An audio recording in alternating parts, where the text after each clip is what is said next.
पाकिस्तानला एक थेंबही पाणी देणार नाही भारताचा निर्धार।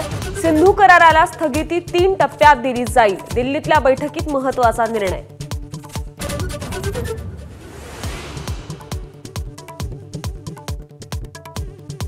आधी देखील 3 ते 4 वेळा हल्ले झाले, मग आताच धर्माची चर्चा का?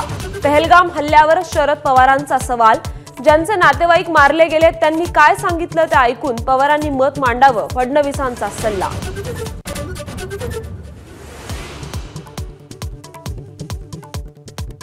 पाकिस्तानी नागरिकांना शोधून काढा आणि तात्काळ परत जातील याची खात्री करा। गृहमंत्री अमित शहांचे सर्व राज्याच्या मुख्यमंत्र्यांना निर्देश।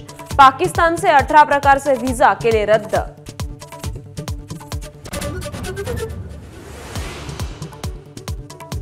पहलगाम हल्ल्यातील संशयित दहशतवादी आसिफ शेख आणि आदिल गुरीचं घर केलं उद्ध्वस्त।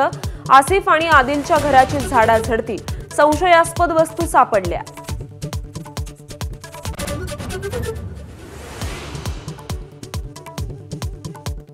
लष्कर-ए तोयबाचा उपप्रमुख सैफुल्लाच्या नेतृत्वात पहलगाम हल्ल्याचा कट रचला। हल्ल्यामागे पाकच्या आयएसआयचा हात। सैफुल्लाच्या पाकिस्तानी लष्करी अधिकाऱ्यांसोबतचा फोटो समोर। एबीपी माझाचा एक्सक्लुझिव्ह रिपोर्ट।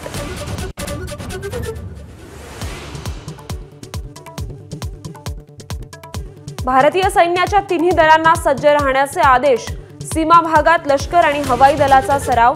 घाबरलेल्या पाकिस्तानी सेना अधिकाऱ्यांनी कुटुंबियांना परदेशात पाठवलं।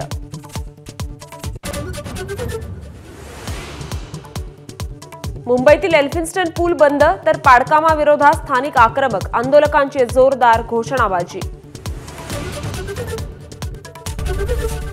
एबीपी माझा, उघडा डोळे बघा नीट।